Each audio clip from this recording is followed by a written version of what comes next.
Cuando en las universidades se estudiaba algo de verdad, pues una asignatura muy importante en la carrera de economía era la de estructura económica. En este vídeo os dejo lo que podríamos llamar un repaso a la estructura económica española que hicimos con Rubén Manso en el canal de Juan Ramón Rayo. En concreto hablamos de los problemas que arrastra la economía española en particular y Europa y el mundo occidental en general. Vimos temas como el dirigismo económico, el exceso de regulación y el estancamiento de la productividad y también el problema, por ejemplo, de España de las autonomías y la posibilidad de reformarlas. Además, vimos temas ya de coyuntura económica, como qué ha hecho el último gobierno de España con la economía y cómo ha dejado la situación de la deuda pública. También veremos cómo están las dos economías más grandes del mundo y cómo pueden impactar a España, en concreto cómo está Estados Unidos y cómo está China. Así que bueno, espero que disfrutéis el vídeo tanto como yo disfruté charlando con Rubén y con Juan Ramón, por supuesto. Así que bueno, allá va el vídeo.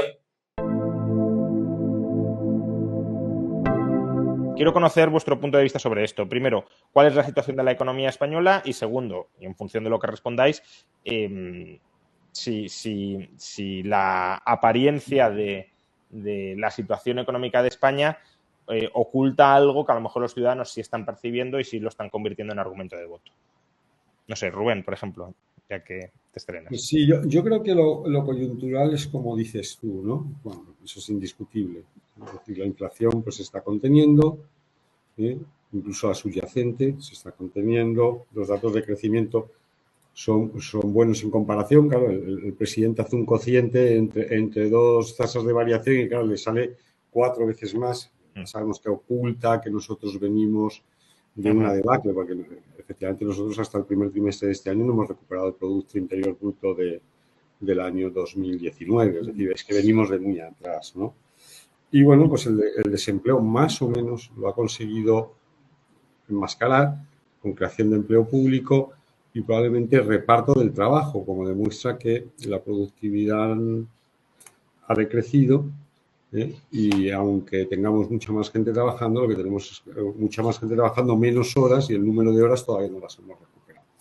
Es decir, que yo creo que se ha aplicado una política, no sé si socialista, pero al menos socialdemócrata, de reparto de la pobreza, reparto de la falta de crecimiento y con eso, pues bueno, pues más o menos el problema social lo tiene parado. Pero yo creo que lo que se está enmascarando es el problema estructural de España. España tiene un problema estructural muy grande. España tiene un problema estructural muy grande que es, una escasísima productividad y por eso los salarios reales es imposible que terminen por crecer. Basado en un crecimiento a base de tirones de la demanda vía endeudamiento, y luego tiene sus bombitas de relojería, algunas muy evidentes, ¿no? Pues, por ejemplo, mi generación, en 8 o 10 años querremos jubilarnos. Y somos muchos. Cuando yo hice el servicio militar, la cuarta parte de mi cohorte de edad salió excedente de cupo. Fijaos si éramos que a la cuarta parte les dijeron que no tenían que ir a la mili porque sobraban. Fijaos si éramos gente. Y yo creo que esa es la situación. Y bueno, le doy la palabra a Daniel para que esto no se convierta en monólogo y sea mejor un diálogo. Dani. Pues bueno, yo estoy muy de acuerdo con lo que comenta Rubén. Tenemos una situación como mucho más de largo plazo, donde pues no tenemos muchos visos desde luego no parece que la economía española vaya como una moto. Y tenemos una situación de muy corto plazo, donde parece que estamos en una situación pues muy dulce, ¿no? Y esto pues quizá tú lo has repetido muchas veces también, Juan. Pues depende de dónde pongamos el punto de comparación, resulta que la economía española va muy bien o no va tan bien. Entonces, el punto de comparación que nos gusta poner mucho últimamente a los analistas es último trimestre de 2019. ¿Es para qué? Pues para ver cómo nos impactó todo el jaleo de cerrar las economías y el COVID y después de eso, pues cómo nos hemos ido recuperando o no. Y la economía española prácticamente se acaba de recuperar en términos de PIB de lo que ocurrió pues en 2019, que se acaba esto con los últimos datos que tenemos, que es primer trimestre de 2023. Y muy poca gente está peor que nosotros. Muy poca gente es muy poca gente. Curiosamente, Alemania está peor que nosotros, que ahora ha entrado en recesión, pero quitando Alemania, ninguna otra gran economía lo ha hecho tan mal como la española. Incluso economías que lo han hecho mal, como Francia, como Italia, están por encima de nosotros.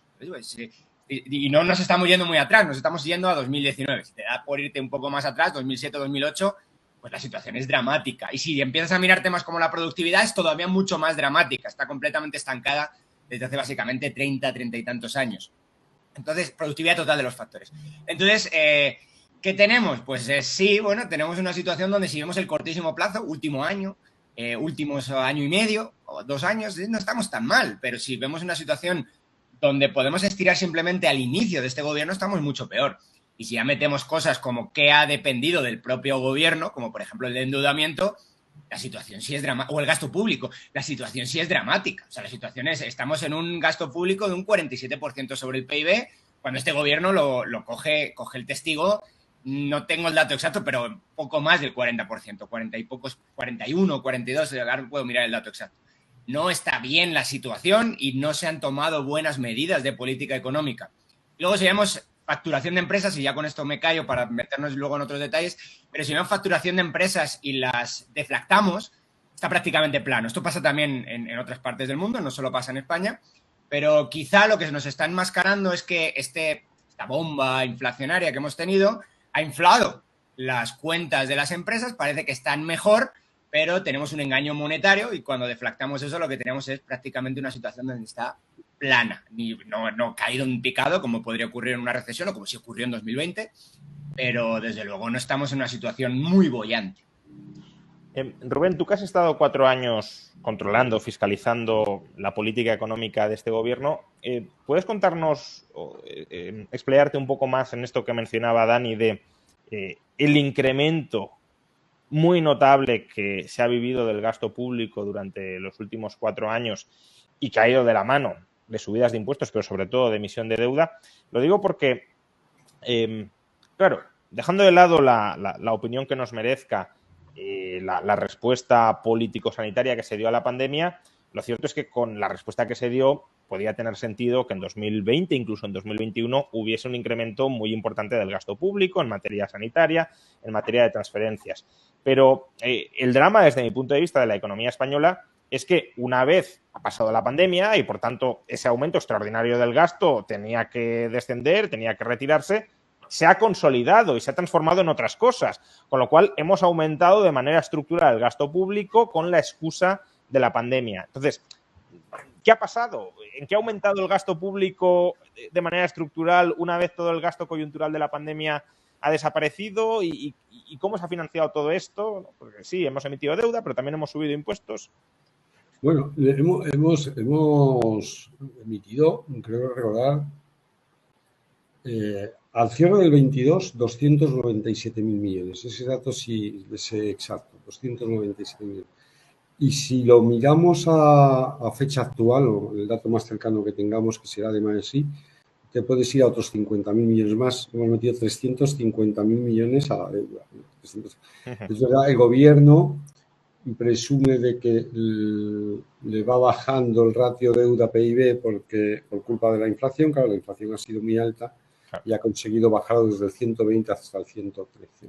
Pero bueno, concretando en tu pregunta, ha financiado vía deuda, que salvo el incremento de deuda del año 20, que podríamos entender, podríamos comprender la necesidad de hacer transferencias al sector privado, luego no se entiende.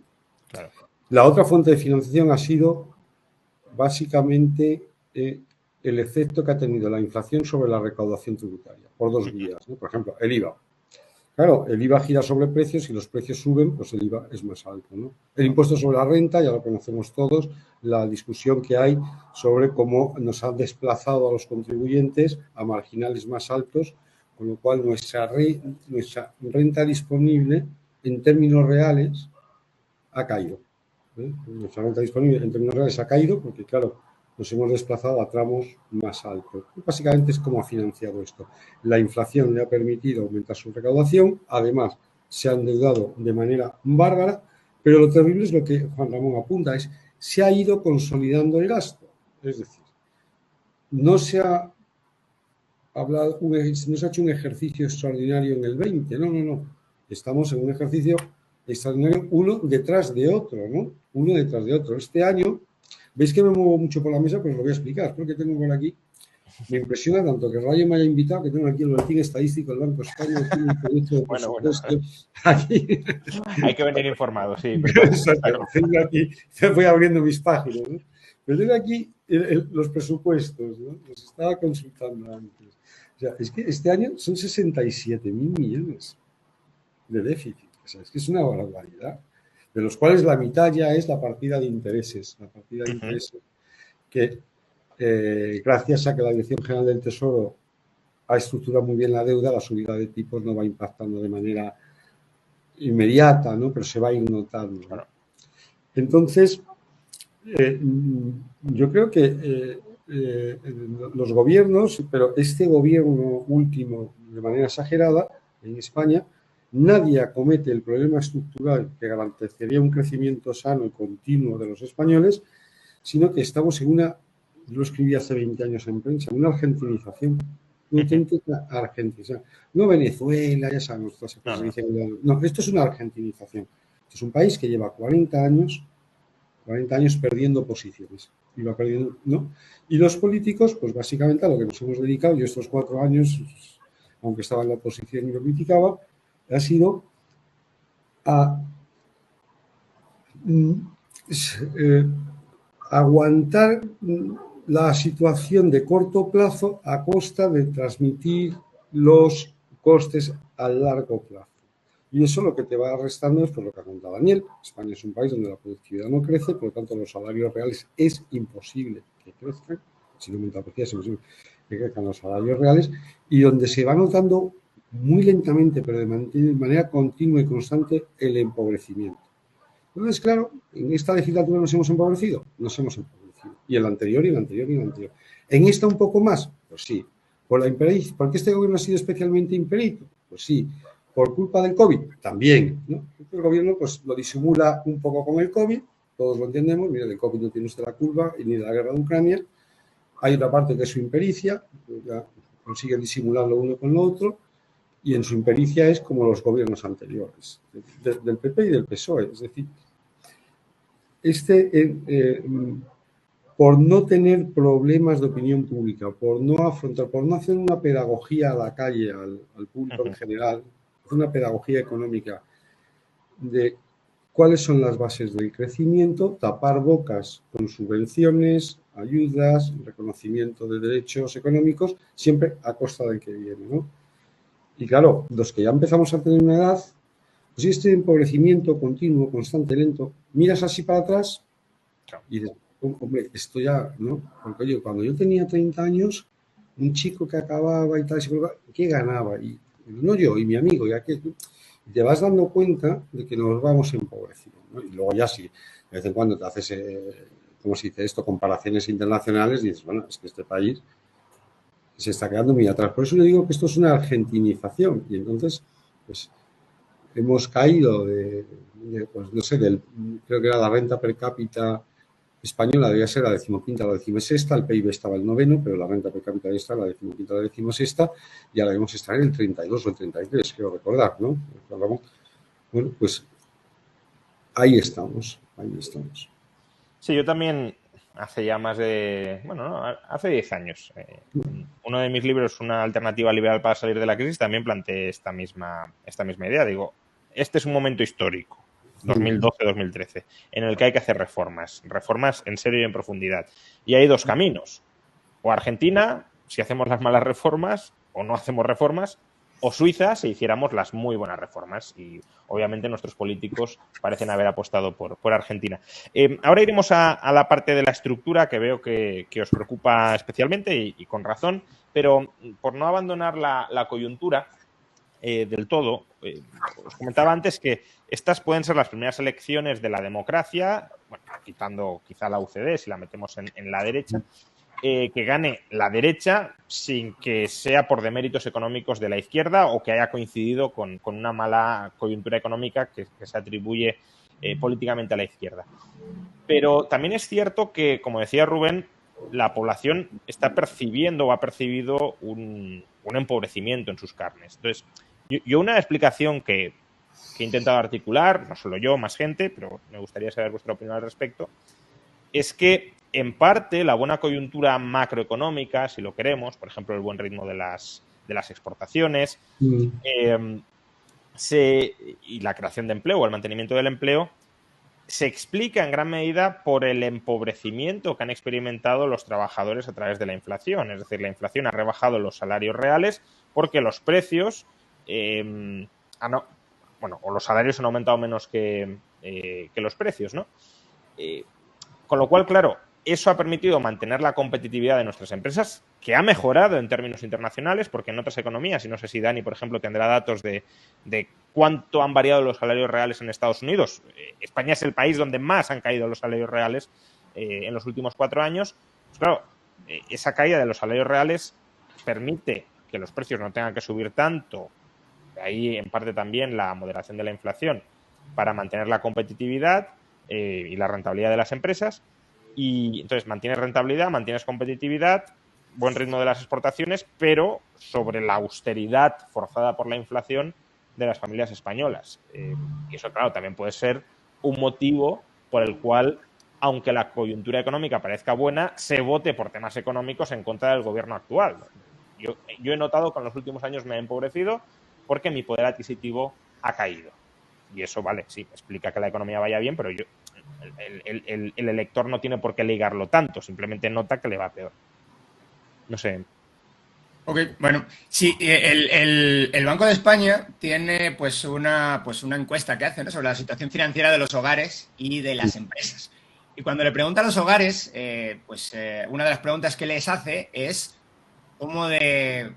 si tienes capacidad de cubrir tus necesidades más básicas con tus ingresos, ¿no? Entonces, podemos comparar también, igual que comparábamos datos mucho más macroeconómicos, ¿no? Este es mucho más específico, datos más macroeconómicos de cómo está la economía española en 2019, último trimestre, y cómo está ahora, pues también podemos comparar esta pregunta, cómo estaba en 2019 y cómo está ahora. ¿Y cómo está? Pues bastante peor. Es decir, la gente que autorreporta todos los hogares de media, ahora voy con los deciles más bajos, que es más interesante todavía, pero todos los hogares de media nos dicen que están bastante peor, en el sentido de que hay más gente que no llega a fin de mes, que no puede llegar a fin de mes ni con el ahorro que tiene, ni con los ingresos que tiene actuales. ¿Cuánto más? Pues si vemos toda la muestra, es decir, si vemos todos los hogares, aproximadamente se ha ido desde un 3,5% hasta un 4,5%. ¿Es mucho la subida? Pues cada uno de cada 100 hogares pues está diciendo que está peor.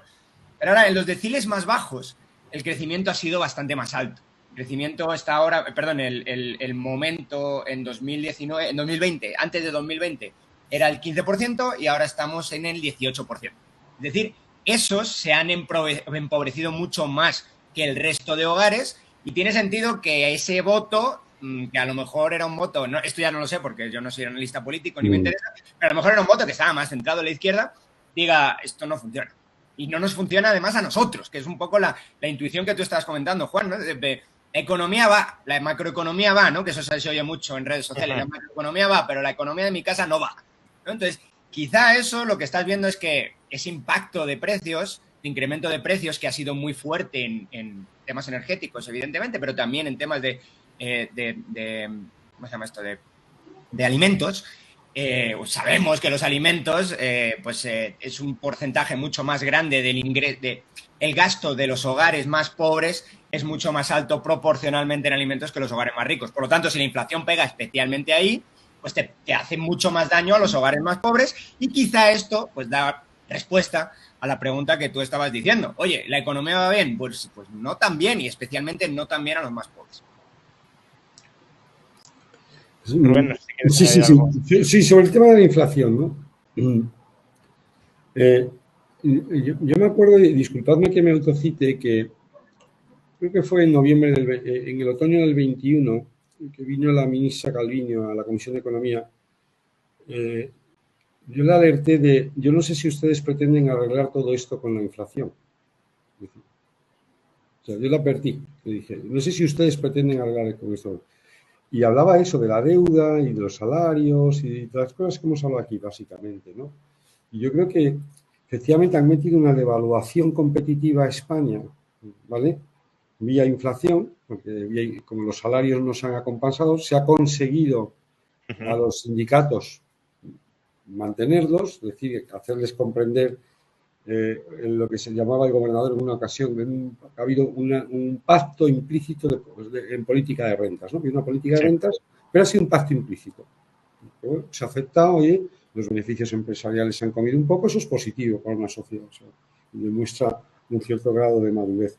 Pero efectivamente, donde más se ha impactado esto, lógicamente ha sido en los salarios más bajos, sobre todo porque las ayudas durante la pandemia, y lo ha dicho el Banco de España algunas veces, han sido muy indiscriminadas, o sea, no se han focalizado bien. Es decir, se ha preferido dar ayuda a todo el mundo, tirar en favor de todo el mundo, ¿no? Eso es. Y no se ha operado suponiendo que el objetivo, pues es un objetivo, o sea, podemos estar de acuerdo o no estar de acuerdo, pero si el objetivo suele ser en este tipo de gobiernos de corte socialdemócrata la reducción de la igualdad, precisamente no se ha conseguido con la política de ayudas que se ha hecho. Se ha hecho exactamente lo contrario, se aumenta la desigualdad, ¿no? Entonces, pero lo que sí se ha conseguido es un adormecimiento de la población en general, ¿vale?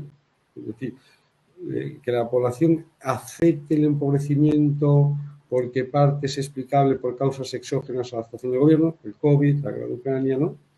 Y otra parte que es culpa del gobierno, que es un gobierno, pues, para mi gusto, bastante imperito, pues pasa un poquito desapercibido y además es la política que habría aplicado aunque no hubieran pasado estas cosas. Es decir, una política eso de argentinización, ¿no? De que antes que generar un malestar a un grupo concreto, antes que forzar un cambio estructural que siempre tiene un coste al comienzo, pero que a la larga es mucho mejor, antes que eso, mucho mejor una paz social basada en mantener el statu quo, aunque sea malo,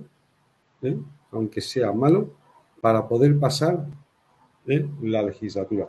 Hombre, que el Partido Socialista dicen que va a perder las elecciones y Juan Ramón les sorprende que sea la primera vez que a lo mejor con una economía no tan mal, ha habido momentos mucho peores, no se pierda. Bueno, pues que a lo mejor los factores, claro, no son económicos, sino son políticos. Sí, claro, sí, por supuesto. Claro, porque tienes, yo qué sé, pues, y no vamos a hablar de política, que hemos venido a hablar de economía. Pero las apunto, ¿no? Oye, el problema de Cataluña, el problema de los pactos con los etarras, no sé, otras políticas que hay que a lo mejor...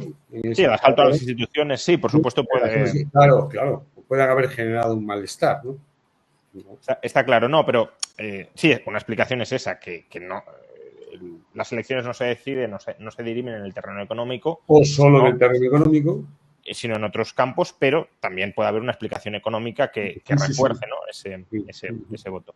Vamos ahora a hablar de estructura. Por cierto, antes simplemente leerte un comentario, luego te dirigiré una pregunta, especialmente a ti, Rubén, pero bueno, como esto es un comentario de alabanza, pues lo leo ya, y es: Jesús, Rubén, vamos a echar mucho de menos tus intervenciones en el Congreso, tu profesionalidad, tus menciones a grandes autores. Vuelve. Bueno. Yo creo que... volver ya no puedo. A mí, volver ya complicado. A mí me hubiera gustado repetir, porque lo he dicho en público, es decir, la experiencia personal requiere 2 legislaturas, unos 8, 10 años, lo que sea eso, 2, 3 legislaturas. Pero bueno, oye, los partidos son como son. Y me han dejado fuera, por lo tanto yo ya es imposible que vuelva. Pero bueno, muchísimas gracias. Muchas gracias, porque la verdad es puede ser un ejemplo, ¿no?, de cómo en política hay una selección adversa. Puede ser, pero bueno, eso no lo debo decir yo. Muy bien, bueno, dicho esto, vamos a hablar de los problemas estructurales, ¿no?, de la economía. Salarios estancados, aparte de una tasa de paro escandalosamente alta, y una incapacidad, que está todo muy vinculado, claro, una incapacidad de la economía para crecer, salvo generando empleo, pero empleo de baja productividad. ¿Por qué no crecen los salarios? Porque no aumenta la productividad. ¿Por qué la economía solo crece con creación de empleo o con más horas trabajadas? Pues porque no aumenta la productividad. ¿Y por qué no aumenta la productividad? Es decir, ¿qué le pasa a la economía española para que la productividad lleve estancada pues prácticamente 3 décadas. ¿Qué sucede? ¿Qué habría que haber hecho o qué habría que hacer? ¿No? Pues, por ejemplo, lecciones o deberes para el próximo gobierno. ¿Qué tendría que hacer el próximo gobierno para solucionar este problema de estancamiento de la productividad? Porque, solo un comentario adicional, hay algunos que pueden pensar, bueno, esto es un problema global, y hasta cierto punto lo es, ¿no? Porque en Estados Unidos también la productividad está creciendo mucho menos de lo que venía creciendo, pero crece, ¿no? Entonces, algunos podrían decir, esto es un problema global, porque a lo mejor la crisis energética, o porque cada vez es más complicado innovar, las nuevas ideas requieren cada vez más inversión, y son, bueno, pues típico ejemplo de las manzanas, ¿no? De los frutos del árbol, que los frutos más cercanos son muy fáciles de coger, pero los que están más alejados ya van siendo más complicados. Sí ha habido autores que han hablado de un gran estancamiento, por ejemplo, Tyler Cowen, pero pese a que la productividad en otros países puede ir creciendo más lentamente de lo que venía creciendo antes, crece, y en España no. Por tanto, habiendo cuestiones globales, también hay cuestiones específicamente nacionales que llevan a que nuestra productividad esté estancada. ¿Por qué? Yo creo que no podemos separar tampoco a España del contexto en el que se mueve España. Es verdad que en el mundo, o sea, tienes razón, ¿no? El mundo, los incrementos de productividad, sobre todo en el mundo occidental, pues van cayendo, ¿no? Puede que tenga que ver con envejecimiento de población, ¿no? Menos gente en edad muy joven, que son los que tienden a emprender, menos espíritu emprendedor, eso, ¿sabes? Supongo que es un tema, no sé si extraeconómico o en el límite, ¿no? De donde estaría la sociología y la economía. Pero Europa lo hace especialmente mal comparado con otras regiones occidentales, y dentro de Europa, España lo hace además especialmente mal. Entonces, ¿qué tenemos en común con Europa y qué nos separa con Europa y qué separa a Europa con el mundo? Esa sería la gran pregunta, ¿no? ¿Cómo rehacer tu pregunta, Juan? Mi intuición es que Europa con el mundo lo que lo separa es principalmente una política energética. Bueno, supongo que hay algunas cosas más también interesantes que ahora nos podrá comentar Rubén, pero mi intuición es la política energética es un desastre, completo desastre. Y además es una política energética que se hace, o sea, más o menos adrede, se dice vamos a hacer esto para forzar un cambio por lo que fuera, ¿no? Por el cambio climático, lo que te da a ti la gana, pero hay formas y formas de intentar implementar estas políticas. Creo que España en particular, pero Europa en general lo ha hecho muy mal, cerrando nucleares y todas estas cosas, y esto al final lo que ha generado es un movimiento, una deslocalización, un offshoring o nearshoring, como se llama ahora, de empresas digamos más productivas y que podrían ser perfectamente viables en España. Otro punto que no le presta mucha gente atención es la regulación, el exceso de regulación, que eso lo compartía Estados Unidos. Una de las grandes, pues probablemente claves de por qué la economía funcionaba relativamente bien bajo Trump es que el primer año él dijo que iba a hacer una desregulación mucho más grande de la que realmente hizo, pero la que hizo funcionó y funcionó bastante bien. Y eso pues en Europa ni está ni se le espera, y en España mucho menos. Entonces esa desregulación es una especie, o la regulación en su caso es una especie de camisa de fuerza, nos tiene atados. ¿Qué podemos hacer? ¿En dónde podemos innovar? ¿Y dónde podemos buscar nuevas alternativas? Pues desaparece. Y pues, sectores punteros en Europa prácticamente todos han desaparecido. Probablemente queda la farmacia y poco más. Entonces, tanto la política energética como el exceso de regulación para mí son puntos clave en por qué Europa va mucho peor que el mundo. Y luego, ¿por qué España va peor que el resto del mundo?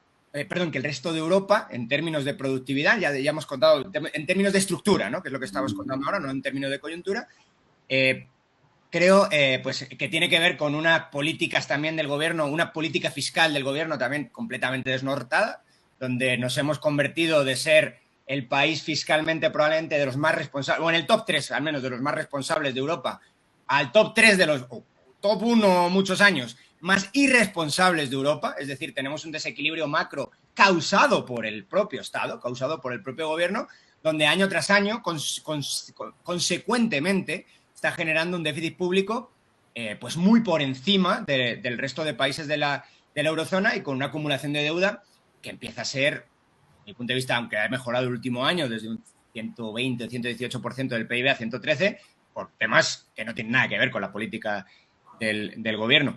Pero en cualquier caso creo que estos serían mis grandes diferenciales. Entiendo que no estoy siendo todo lo exhaustivo que debería, pero creo que esto es al menos lo que me viene a la mente ahora mismo. Sí, yo voy a acogerme a lo que ha dicho Daniel, que de cierto modo yo creo que nos lo ha servido Juan Ramón, el exceso de regulación, pero yo voy a ir un paso antes. Es el dirigismo económico. O sea, la Unión Europea, es verdad, lo regula todo, pero mucho peor que lo regule todo es el dirigismo económico. Es decir, la política energética es un ejemplo, ¿no? Pero es desde Bruselas se favorecen unos sectores económicos frente a otros o unas tecnologías frente a otros, es decir, el aparato estatal o macroestatal o supraestatal, que sería la Unión Europea, no es neutral en el terreno de la competencia económica. Y no es neutralmente, ya no digo, no es neutral en economía, es que no es neutral en tecnología, que es algo en lo que no se debe meter. Usted no se meta en la tecnología, es decir, el tema de las renovables, las fuentes de energía que hay que utilizar y las que no hay que utilizar. Oiga, si es verdad que hay fuentes de energía contaminantes, esto es algo que tenemos muy estudiado los economistas, tenemos un sistema de externalidades para que paguen los costes que generan pues, en favor de la comunidad o de los directamente perjudicados y son fácilmente identificables. Pero usted no tiene por qué meterse en favorecer unas tecnologías como son, por ejemplo, todas las de renovables, que está muy bien, pero que compitan. Y usted, como el progreso tecnológico no va a la velocidad que usted quiere, no va a la velocidad que usted quiere, cada vez va retrayendo más recursos del público a través de la sanción fiscal para aplicar a estos sectores.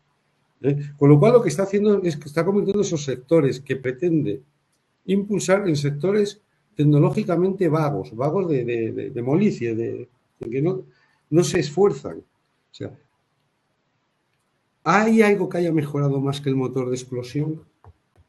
El motor de explosión, el motor de combustión, el del coche de gasolina, sabemos lo muchísimo que ha mejorado. Y ha mejorado en parte, no solamente por la competencia natural entre los fabricantes y tal, sino porque ha tenido que competir contra otros, contra los fabricantes, por ejemplo, de coches eléctricos que están subvencionados, y están venciendo. Están venciendo, o sea, las prestaciones que te da un coche de gasolina, el consumo que tiene, etcétera, etcétera. Es decir, provocan el efecto contrario al que buscan. O sea, yo favorezco el eléctrico, claro, los de combustión no quieren desaparecer, se ponen, como se dice vulgarmente, las pilas, mejoran muchísimo y al final resulta que es que cada vez necesita más dinero el coche eléctrico, ¿no? Para ver si desplaza a otro. Y lo mismo digo con la energía, con las renovables y con cualquier sector. Entonces, discúlpame porque me enrolla mucho, es exceso de regulación. Europa regula el exceso, efectivamente. Pero antes que el exceso, para mí yo creo que Europa está en el dirigismo. Cuando empieza el Tratado de Maastricht, pues básicamente lo único que había planificación central soviética era en la política monetaria. El Banco Central Europeo hacía planificación central soviética, monopolio, etcétera, etcétera. Pero es que vamos yendo hacia un sistema soviético por otra vía, ¿no? Favoreciendo unos sectores sobre otros en función de las buenas ideas, suponiendo, por no pensar mal, ¿no? Por no pensar mal, es decir, de las buenas intenciones de los políticos de Bruselas. Eso en el mejor de los casos, porque en otros casos probablemente se deba mucho a política de lobby. Claro. Es que, claro, si van a detraer recursos de la población para aplicarlo a lo que el Parlamento Europeo diga, pues se crea un incentivo muy grande a ir a Bruselas, ¿no? Oiga, ponga impuestos a la población para dedicármelos a mí, que me dedico a un sector, oiga, que es interesantísimo, vamos, y se lo voy a explicar, ¿no? Entonces puede haber buenas intenciones. En algunos casos estoy convencido que las hay, y en otros casos habrá otras cosas, porque lógicamente detraer recursos del público para dedicarlos a determinadas actividades siempre generará corrupción. Necesariamente. Entonces yo creo que Europa se va quedando atrás porque ha tomado una línea de dirigismo económico. No es una planificación central como si es el Banco Central Europeo, no es una planificación central como nos gusta por hacer chistes soviética, con un manual con 80.000 precios publicados que cada 5 años había que actualizar. ¿no? Esas cosas, no es exactamente eso, pero sí tiene mucho dirigismo económico. Y claro, ya sabemos que el dirigismo económico no genera las soluciones más eficientes. No genera las soluciones. Y lógicamente, como no genera las soluciones más eficientes, con independencia de otras cuestiones muy interesantes que ha apuntado Daniel de sociología, pues oiga, la población envejece, a lo mejor no existe el impulso, el impulso empresarial, el impulso, ¿cómo se dice? Ahora, ¿cómo los llaman los emprendedores? Por no usar la palabra empresario. El emprendedor que quisiéramos, bueno, que están en otro ámbito, que tiene mucho que ver también con cómo educamos a la población, claro, si tú malditizas al empresario, si tú malditizas al emprendedor, nadie quiere ser emprendedor, nadie quiere ser empresario, ¿no? Lógicamente.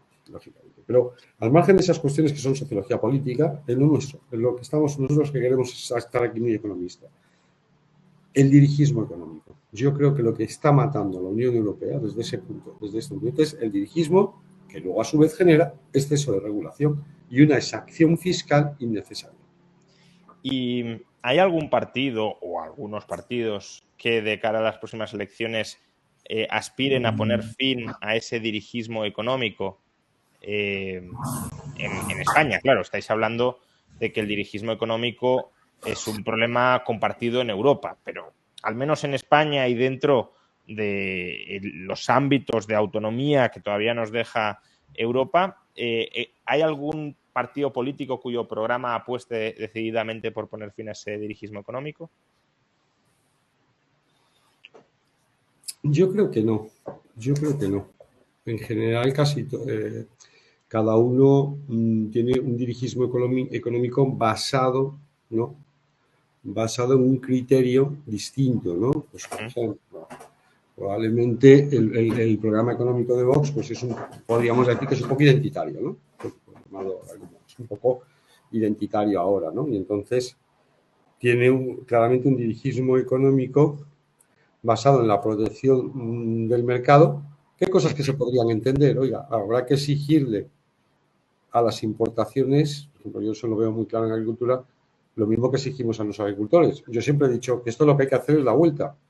Yeah. Levantemos a nuestros agricultores, levantemos a nuestros agricultores y a nuestros ganaderos, que estoy convencido por las cosas que yo hablo con ellos, que lo prefieren. No es tanto exigirle al otro, sino levántemelas a mí. ¿Me explico, no? Porque es que esto es un sinsentido. Pero bueno, entonces, yo creo que ya empecé hablando por el partido en el que yo estaba, bueno, pues para que se vea tampoco emprendas, ¿no? Es decir, yo creo que todos al final pretenden utilizar el presupuesto público en favor de determinados sectores, ¿no? Cuando el dinero público básicamente tiene que ser para ayudar a la población, pero a la población muy necesitada, nada más. Es decir, disculpadme, me enrollo mucho, ya estoy mayor. Algo que yo alguna vez he dicho en la comisión un par de veces, y es una cosa que a vosotros va a ser un gran elemental, y allí la gente se cae del caballo. No podemos decir que vamos bien y presumir a la vez de que cada vez tenemos más población subsidiada. O sea, algo ahí en esa ecuación falla. Nosotros deberíamos presumir de que cada vez tenemos menos población necesitada de ayuda, ¿no? Pero encima es que se colectiviza, o sea, es decir, ni siquiera es la gente que tenga menos renta, no sé qué, ¿no? O las familias donde haya una renta per cápita, no por familia, no por unidad familiar, no, ya se colectiviza. Hay que ayudar a este sector, o a este tipo de familia, o a este tipo, ¿no? Porque se van generando pequeños grupos de presión que consideras que sumados son pequeñas minorías activas que sumadas te dan más votos que los que pierdes o probablemente que los que pasan, ¿no? Que es en lo que se ha convertido un poco el juego de la política. Rubén, te quería hacer una pregunta, bueno, no es que te la quiera hacer yo, han enviado un superchat y lo voy a leer, no es específicamente para ti, pero como yo soy moderador y no estoy participando en el debate, pues más allá de expresar mi opinión no voy a argumentar ni contraargumentar mucho más, pero sí me interesa conocer tu punto de vista. Pedro Concha dice, Vox va en contra del principio de tu libro, de gobierno limitado a través de la descentralización, porque van en contra del modelo suizo, que es el país europeo más liberal. Entiendo que aquí se refiere a descentralización, por ejemplo, cantonal, ¿no? Y la voluntad de Vox de recentralizar. Tiene un discurso centralista más parecido al de la URSS. ¿En qué medida crees que la centralización o la recentralización administrativa de España sería positiva y en qué términos? O no lo sería, no lo sé. Porque, bueno, se me ocurre, por ejemplo, la dispersión normativa y cómo eso puede afectar a la productividad. Pero también, al mismo tiempo, la descentralización permite una experimentación diversa para que podamos ver, pues oye, la ley de la vivienda, por ejemplo, pues si no la aplica Madrid y el mercado de la vivienda no se cae como en Cataluña, si la aplican, pues ya estamos viendo que esa ley no está funcionando bien en los territorios donde se aplica y sí está dejando funcionar un poquito al mercado en donde no se aplica, ¿no? Entonces, ¿cuál es tu perspectiva en esto, ¿no? En la apuesta que yo creo, o sea, siempre ha estado en Vox, siempre, desde sus orígenes, pero creo que en este programa todavía más, al menos discursivamente, el lema es hay que abolir el Estado de las autonomías, que hasta cierto punto siempre lo han defendido, pero no me suena como eslogan de campaña en unas generales, no lo sé. ¿Cómo ves tú esto? Vamos a ver. En Vox, como decía Santiago Abascal, en una ocasión nos pedimos, decía Santiago, no os pedimos que creáis en todo lo que decimos, ni siquiera yo creo en todo. Eso yo decía a Santiago varias veces y además me consta que es verdad. O sea, hay que entender que el programa es un programa compartido de mínimos. Y de las cosas que yo nunca he compartido, es así, o sea, es la homogeneización. La homogeneización. Yo hay cosas del discurso que, y de hecho en el programa económico del 19 lo teníamos, ¿no? Oiga, pues por lo que tiene que ver con lo que ha dicho Juan Ramón. La dispersión normativa, bueno, pues yo hablaba de unidad de mercado, era interesante la unidad de mercado, ¿no? Lo que se pueda crear de unidad de mercado, pero también lo salvábamos de una manera, ¿no? Que era, oiga, instálese usted en la comunidad autónoma que quiera, pero usted tiene derecho, ¿no?, a que se le aplique, si es...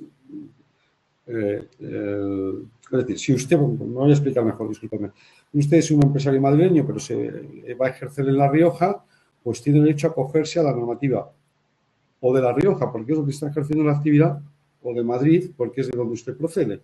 Con eso lo que pretendíamos era favorecer una competencia entre las administraciones, porque, bueno, la comunidad autónoma puede ser un objetivo a largo plazo del partido, hacerlas desaparecer, pero sabemos que en el corto plazo es imposible porque es una reforma reforzada a la Constitución y tienes que convivir con ellas, eso está claro. A mí en el Estado de las Autonomías lo que me parece criticable, aunque parezca mentira, es haberles eliminado, o sea, haberlas convertido en irresponsables fiscalmente. Sí. Es decir, yo creo que las comunidades autónomas tendrían que haberse hecho responsables de la recaudación de sus ingresos. Y eso sí que habría metido competencia entre las mismas. De hecho, dentro del escaso margen que tienen para jugar con la parte cedida de los tributos estatales, vemos la gran competencia que ha hecho Madrid. Con un margen muy pequeño. Ya no digamos si el margen fuera absoluto. Es decir, entonces, yo siempre he sido muy partidario, pues mira, las comunidades autónomas existen, yo creo personalmente que no están ni siquiera ni bien diseñadas, porque comprendo algunas cuestiones históricas, comprendo los 3 territorios forales, pero no entiendo el gobierno vasco, que es un invento de la Segunda República, así lo digo. Las 4 haciendas forales, pues las entiendo, pues, ha sido siempre, es una cosa histórica en España, la tradición, nos gusta o no, venimos de una historia, no partimos de cero, pues mire, pues esos territorios tienen haciendas forales, ¿qué le vamos a hacer? Y otros territorios no lo tienen. Bueno, pues así hemos llegado a España en el siglo XXI, ¿no? Manténgalo. Pero lo peor ha sido la irresponsabilidad fiscal de las comunidades autónomas, es decir, el no forzarlas a ser ellas las recaudadoras de sus impuestos y no trabajar con tributos cedidos, ¿no? Y que gozaran además de la, ¿cómo se dice? Perdón, de la garantía implícita del Estado. Emita deuda, me da lo mismo, emita la que le dé la gana, pero quiebra usted, Quiebra usted. Yo creo que eso habría sido, por esa vía, las comunidades autónomas desde un punto de vista económico-financiero habían funcionado muchísimo mejor de lo que han funcionado. Sí, bueno, pero vamos, que sí, que no me extraña que el lector haya dicho eso, porque si leyó pues aquel recopilatorio de artículos míos que se llama Desconfía en del gobierno, pues claro, esas ideas son, por esas ideas soy conocido desde hace muchos años y bueno, podría haber cambiado o no, pero es que no he cambiado, es que cada vez sigo pensando eso, con independencia de que me ascribí a un partido político que, bueno, pues lo que he dicho, si es que hasta Santiago Abascal ha dicho que no se pide a la gente que crea todo, sino que crea lo fundamental, y el tema de la acción política es otra. Vamos a teniendo buena intención, que decir, teniendo buena intención Santiago Abascal y yo y el de al lado. Dani. Creo que a veces la gente se queja del sistema de autonomías por algunas cosas que pueden salir a veces muy grandes, ¿no? En títulos de prensa, como por ejemplo, yo qué sé, si hiciéramos una central de compras para insumos médicos y cosas así, o para farmacéuticos, nos ahorraríamos tanto dinero. Y aquí, pues, lo que hay que poner en contraste es, pues, las ventajas de un sistema descentralizado en el que se permite la experimentación, y cuando se permite la experimentación, usualmente, si te equivocas, no te equivocas de manera masiva ni muy grave, y cuando aciertas puedes copiar en el resto de lugares aquellas cosas donde aciertas, ¿no? Es principalmente por lo que los economistas estamos muy a favor de esa descentralización administrativa hasta donde se pueda, al menos. Entonces, pero hay que contraponerlo en los lugares donde hay economías de escala. Por ejemplo, a veces se habla de la defensa, ¿no? La defensa quizá no tiene tanto sentido descentralizarla, no tiene sentido que haya un ministerio, una consejería de 17 consejerías de defensa. Ahí no hay sentido, por lo tanto, ahí no hay que descentralizar eso. Pero probablemente en casi todo lo demás, no sé si en todo, pero desde luego en casi todo lo demás, con algunos peros muy focalizados, la experimentación tiende a funcionar mucho mejor. Y aquí voy a poner varios ejemplos donde sí ha funcionado muy bien. Uno que por alguna razón nadie lo comenta mucho es el modelo de desarrollo chino, que quizá está llegando ahora a un límite, lo que te da a ti la gana, pero ha sido muy exitoso hasta el día casi actual. El modelo de desarrollo chino ha sido un modelo de desarrollo descentralizado, basado no en comunidades autónomas, pero basado en las regiones chinas, que es algo más o menos similar, y sobre todo basado, más que en las regiones, que también basado en las zonas económicas especiales, que es algo que en Europa no se conoce mucho porque no hay muchas, pero porque no se permite esa descentralización, como hablaba el dirigismo, ¿no? Mira, otro de los puntos que no hemos tocado antes, el dirigismo económico, pues se plasma en esto. Pero en otras zonas del mundo, casi todo el mundo te entiende que se necesita una zona económica especial para intentar burlar todos los problemas a la hora de pasar legislaciones en un parlamento y todo la maraña de intereses creados que ya existe. Entonces separamos una región de un país y decimos a esa región que experimente como quiere. Ahora bien, toda la literatura pues, económica que hay sobre estas zonas de desarrollo económico nos dicen, si las zonas de desarrollo económico son competencia puramente fiscal, no funcionan. Es decir, si lo que hacemos es decir, toma, pon impuestos bajos, los impuestos bajos son una parte importante del desarrollo económico, pero curiosamente ninguno de nosotros es lo que ha hablado, al menos en más, cuando nos hemos visto los problemas de productividad, ninguno de nosotros ha ido a por los impuestos, a pesar de que probablemente también son importantes. Ha ido a temas de regulación, por ejemplo. Entonces, sabemos, y bueno, tenemos evidencia empírica para parar un tren, que las zonas económicas especiales que se han permitido pues como estamos diciendo, una experimentación regulatoria, una experimentación de simplemente, no en todo, pero en muchas cosas, como las tienen las zonas económicas chinas, resulta que han funcionado bien. Y las otras zonas económicas, tal como predice la teoría, han copiado las cosas que funcionan bien. En Dubái, que es pequeño, pues ha pasado, en Emiratos Árabes Unidos, ¿no? Pero en Dubái en concreto, ha pasado exactamente lo mismo. Tienes unas zonas económicas más exitosas del planeta, las tienes ahí con una competencia entre ellas brutales. Entonces, podemos poner como 1000 ejemplos más. No sé, yo tengo también hasta, si al que le guste la historia económica, yo tengo el ejemplo de por qué Europa, que ahora es el desastre económico mundial, ¿no? Pero no lo fue. O sea, la luz del mundo, ¿por qué llega a Europa? Y es porque tenemos un mercado común. En algún momento, cuando se rompe el feudalismo, se consigue generar un mercado común. El mercado común es muy importante, ahí sí hay economías de escala, pero no se consigue generar una legislación única, como a lo mejor pretendía, yo que sé, Carlos V, un imperio global, no se consigue generar nunca en Europa. Está atomizada, increíblemente atomizada políticamente, a pesar de que no lo está comercialmente o mucho menos comercialmente. Por lo tanto, bueno, os he puesto un ejemplo de los últimos 20 años y un ejemplo de los... Sí, pero volviendo al tema, ¿no? Decimos, hablamos de economías de escala, ¿no? Y entonces, para meternos como en las comunidades autónomas, y entonces ese podría ser, por ejemplo, los dos grandes partidas de gasto que además generan muchos problemas con las comunidades, sanidad y economía.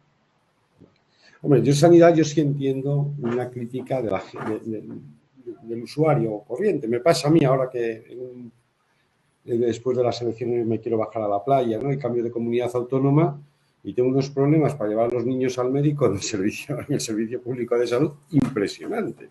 Hombre, pues eso cuesta entender.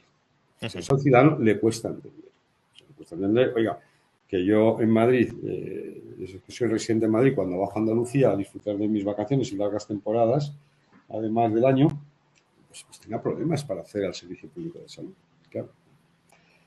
La educación, otra cosa. Sin embargo, claro, el problema no es tanto las comunidades autónomas, que lo son, que generan muchos problemas, sobre todo con el tema de la educación, porque se utiliza como herramienta de adoctrinamiento, sino el haber hurtado a la población la libertad de elegir su prestador de servicios.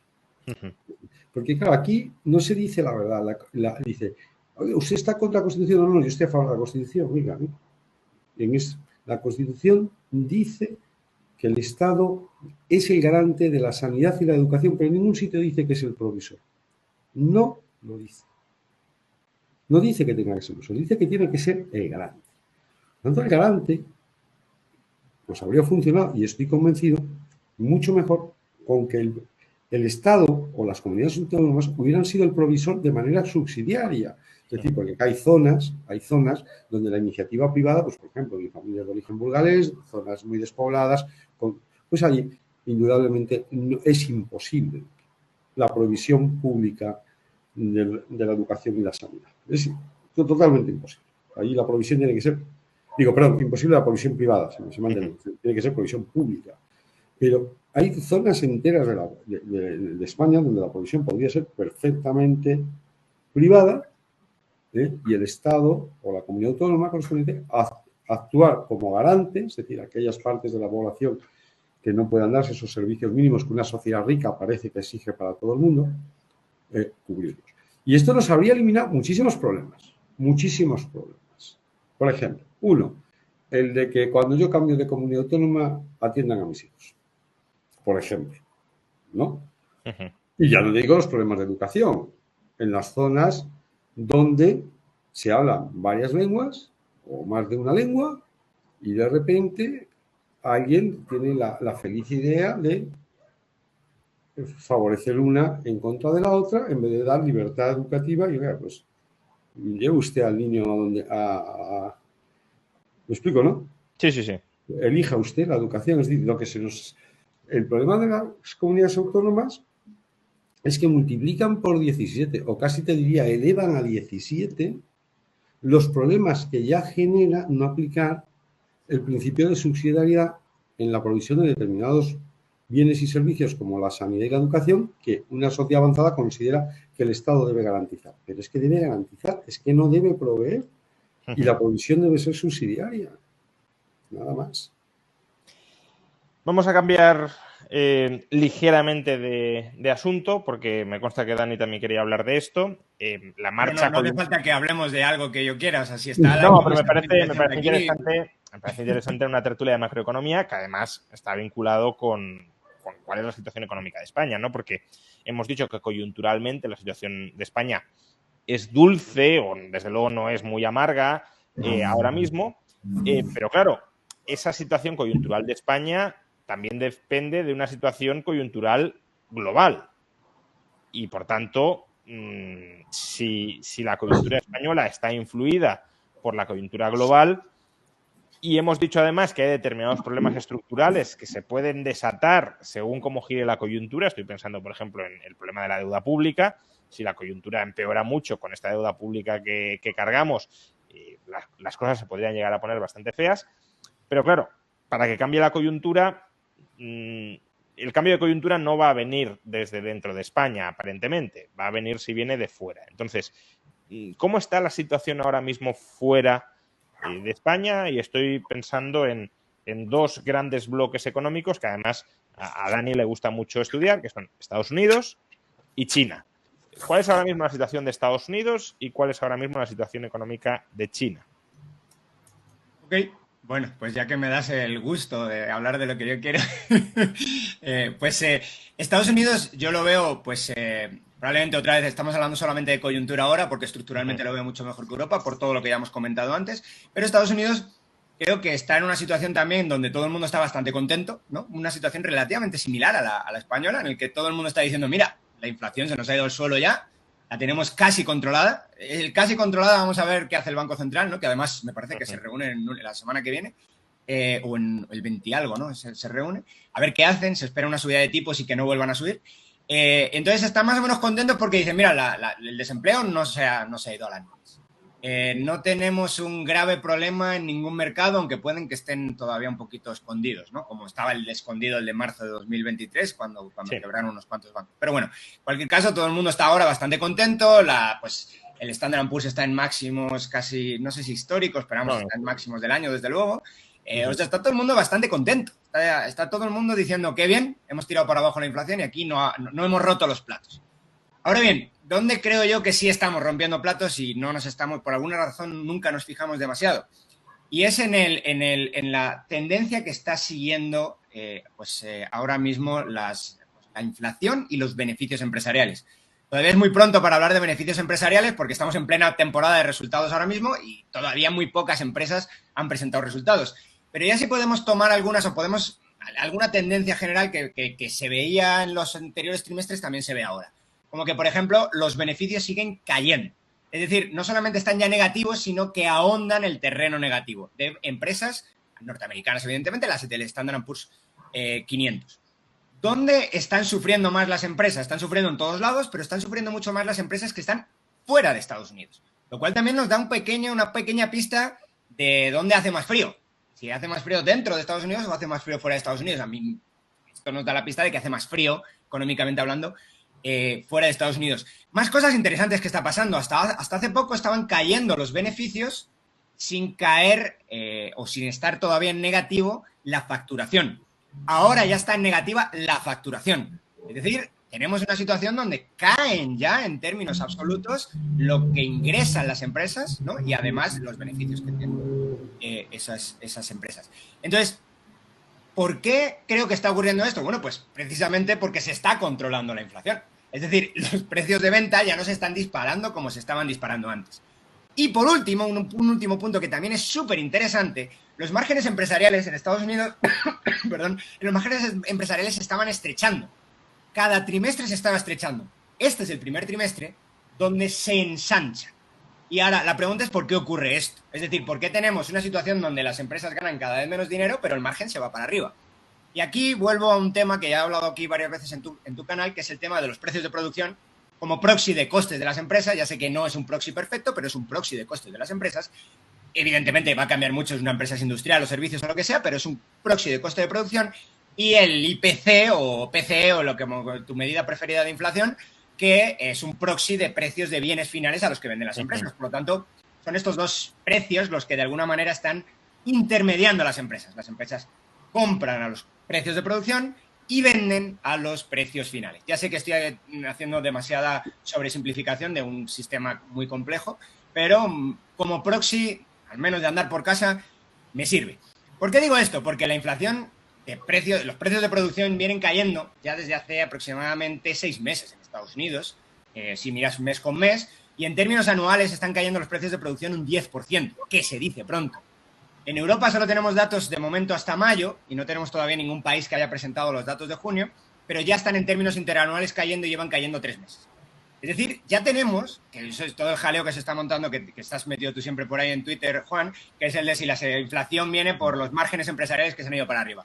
Y efectivamente se fueron para abajo antes, cuando los precios de producción crecían más rápido que los precios de consumo, y ahora que se ha dado la vuelta a la cosa, lo que está ocurriendo es que están incrementando los márgenes. ¿La inflación es causa de los márgenes? No, para mí, evidentemente, la inflación es un indicativo más de cómo se están moviendo esos márgenes. La inflación explica los márgenes. De hecho, la inflación, diferentes inflaciones de diferentes bienes. Que es lo que pasa siempre que se hacen barbaridades monetarias y fiscales como se hicieron en 2020.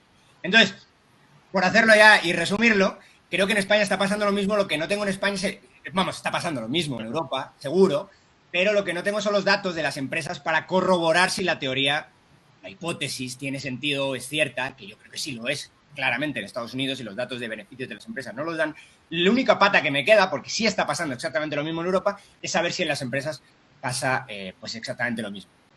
¿Y qué esperan en el futuro? Bueno, pues las empresas recuperan margen, pero no recuperan, o sea, pierden más dinero porque no recuperan, porque al revés, están vendiendo cada vez menos. Entonces no recuperan, aunque el margen se vaya para arriba, la venta, la facturación se está yendo para abajo. Así es como está la situación en Estados Unidos. Yo creo que esa misma situación está así en Europa, y eso pues no me hace ser muy optimista, desde luego, con el futuro de la economía, sí con el futuro de la inflación. Sí, lo que pasa que, claro, lo comentaba creo que Bank of America hace un par de días. Venimos esperando desde hace mucho tiempo la recesión, pero es que, claro, Estados Unidos sigue teniendo un déficit público sobre el PIB del 9%. Entonces, claro, una recesión con un déficit público del 9% es que es normal que no llegue. Tendría que ser una catástrofe gigantesca de la economía para que, con una magnitud de déficit que es similar al plan de estímulo de Obama en 2009, estuviéramos ahora mismo en recesión, ¿no? Y las transferencias del gobierno de Estados Unidos, lo tengo por aquí el dato exacto, pero te lo digo un poco aproximado, quizá ahora lo puedo ver. Las transferencias del gobierno de Estados Unidos, que evidentemente en pandemia pues se dispararon, una cosa obscena, ahora están aproximadamente en unos 4 billones de dólares, cuando estaban en 3. Es decir, pues un billón, que no está mal. De hecho, si yo veo el ingreso privado, puramente el ingreso privado, lo deflacto y le quito esas transferencias, probablemente el ingreso está plano en Estados Unidos. Lo cual también te dice que esa recuperación económica pues no es tan bonita como la estamos pintando en ningún lado. Antes he hablado de los ingresos deflactados de las economías españolas. Esto es un proxy más general, ¿no? Porque son los ingresos de toda la economía privados, pero lo que nos están diciendo es que el ingreso privado está completamente estancado. Es decir, esa supuesta maravilla de recuperación, ni en este lado del Atlántico ni en el otro lado del Atlántico, es realmente cierta. No sé si quieres añadir algo, Rubén, antes de que Dani nos cuente sobre China. No, lo que has comentado tú, Juan Ramón, al hilo de la intervención de Daniel, ¿no? Es decir, claro, es que ¿cómo vamos a caer en recesión si siempre estamos aplicando políticas de demanda? Es que, claro, es que es todo tan contradictorio. Es decir, no saben aplicar ni el keynesianismo. Me explico, ¿no? O sea, es decir, ni cuando se ponen a aplicar el keynesianismo lo aplican. Porque, claro, una simplificación del keynesianismo, ya lo sabemos todos, es, oiga, vamos a hacer que el sector público tire de la demanda, ¿no? Pues en las épocas de retroceso económico, eso es posible que genere déficits con el consiguiente endeudamiento, que luego en las épocas de bonanza pues se revierte.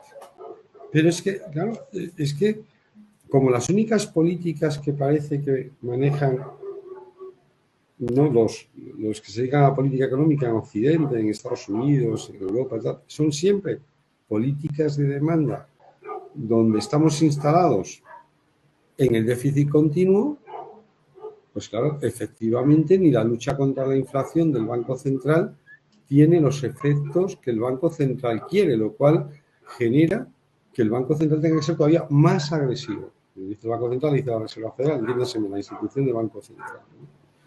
Y efectivamente, lo que decía Juan Ramón, pero ¿cómo vamos a entrar en recesión con un déficit del 9%? Es que es imposible. Es imposible.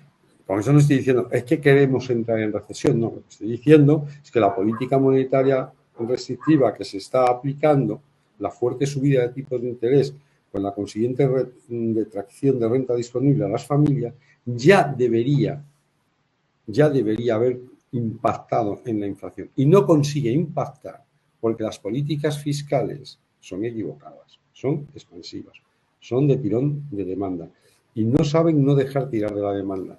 No sé si es culpa del ciclo electoral o de qué es, pero es verdad que Occidente se ha instalado en eso y no nos va bien. Y ahora, Dani, coméntanos sobre China. Sí, el déficit me parecía muy alto. El déficit de Estados Unidos está en el 5% para el año 2022. Déficit público, se entiende.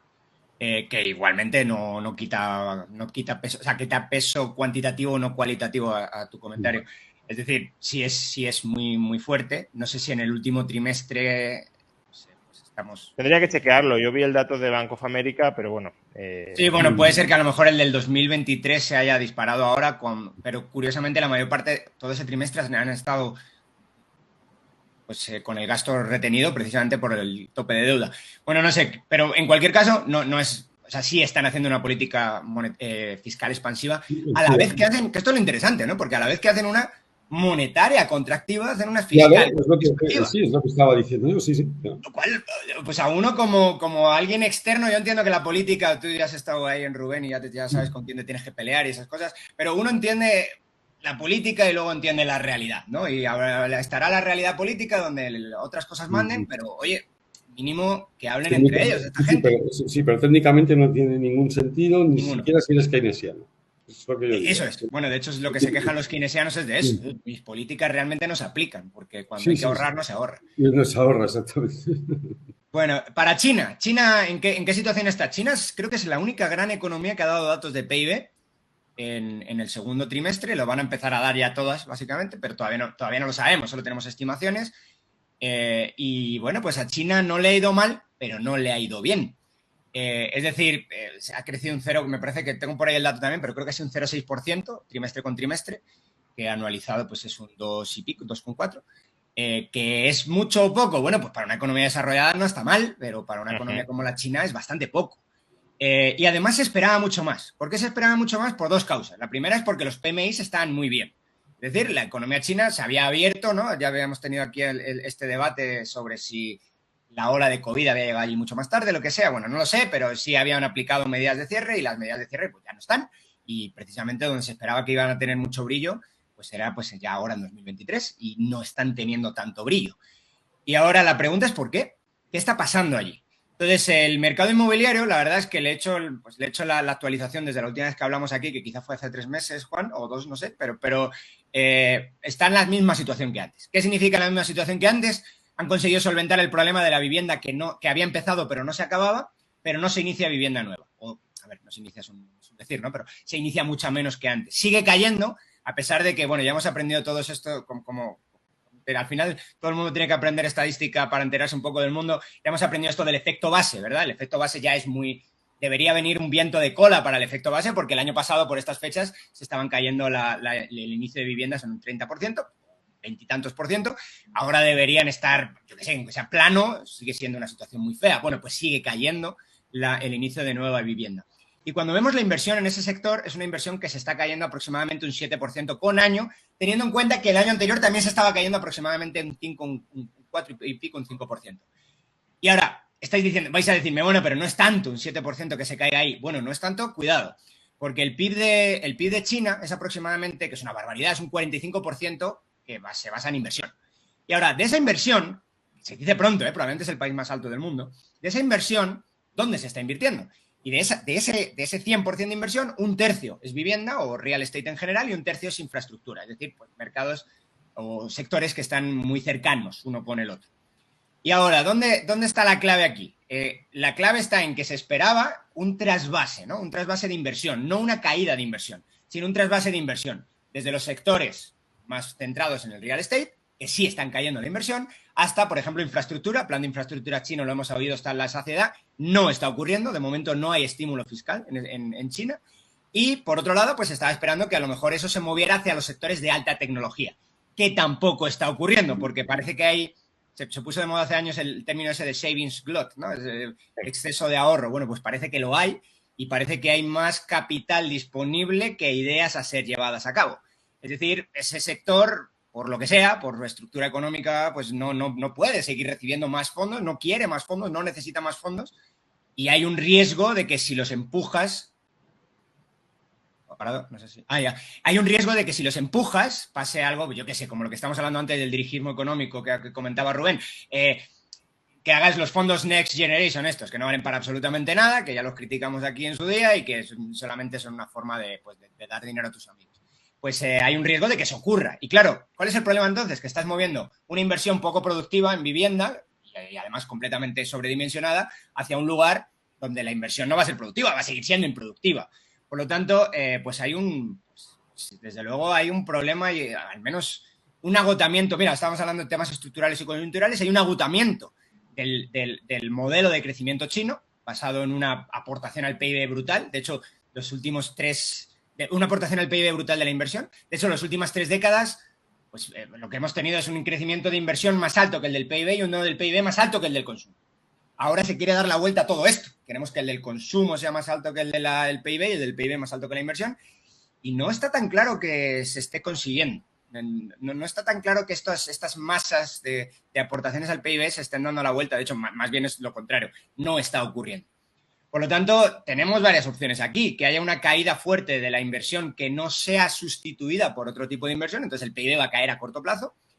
O que de verdad se ponga en marcha ese megaprograma de infraestructura. Entonces yo creo que lo único que va a ocurrir es una inversión improductiva por otra inversión improductiva y lo que vamos a terminar es en un Japón, probablemente, o en una Europa ahora, en China, y que el modelo de crecimiento de medio plazo pues caiga o caiga en lo que se suele denominar la trampa del ingreso medio, de la que países como Brasil, México o yo que sé, Turquía no han conseguido salir en décadas. Entonces, creo que esa es la situación más o menos general o la actualización para China. Por matizar la cifra que he dado antes del déficit, esto no es déficit, es gasto del gobierno federal, pero sí es un gráfico extraído de un informe de Bank of America y lo que recogía era pues un resumen o una cita aparentemente textual, yo no he leído el informe, que hace Zero Hedge del informe del Bank of America, donde dice que es difícil que lleguemos a una recesión si el déficit público está en el 9% del PIB o, entiendo, está encarrilado a ir al 9% del PIB a raíz de este resurgimiento del gasto público. Pero, bueno, ese es un gráfico de gasto público, no de déficit. Pero bueno, veremos en qué déficit termina el año, pero lo que sí está claro es que estamos volviendo a meterle mano al gasto público, que es algo que en parte, en Estados Unidos me refiero, que es algo que en parte estábamos comentando con el caso de España, ¿no? Hay un incremento extraordinario del gasto público en 2020, luego uno esperaría ver un retroceso, porque si es un gasto extraordinario, pues terminan las circunstancias extraordinarias, se acaba esa justificación, pero los gobiernos aprovechan para, bueno, pues ya que hemos consolidado esos mayores niveles de gasto público, vamos a redirigirlo a otras finalidades. Hay otro superchat que tengo que leer porque, y si os parece, terminamos con esto. Pedro Concha plantea algo, yo no lo he leído. ¿Alguno de vosotros ha leído el programa del PDeCAT? Según el Instituto Ostrom, es el programa más liberal. ¿Conocéis a Roger Montañola, su candidato principal? Hizo una entrevista en TV3 ayer en el que se autodenominó liberal. No sé si Rubén sabe. No, lo desconozco. Es verdad que el PDeCAT se caracterizaba en la Comisión de Economía por posturas más bien, como se dice ahora, business friendly, ¿no? Más partidarias de la economía de mercado y sí. O sea, siempre con su tono lógicamente, ya no diría regionalista, sino claramente independentista, ¿no? Pero sí es verdad que era un partido, pues, que en general estaba dentro de la ortodoxia económica, porque a mí esto liberal y bueno, es que es la ortodoxia económica, déjese de tonterías, es que es lo que funciona. Todo lo demás no funciona. Y bueno, hasta aquí llega el vídeo de hoy. Espero que os haya gustado. Si así ha sido, pues dejadme like y suscribiros al canal y dadle a la campanita. Si queréis colaborar con el canal, os dejo en el primer comentario en mi cuenta de Patreon. Así que venga, nos vemos en el siguiente vídeo.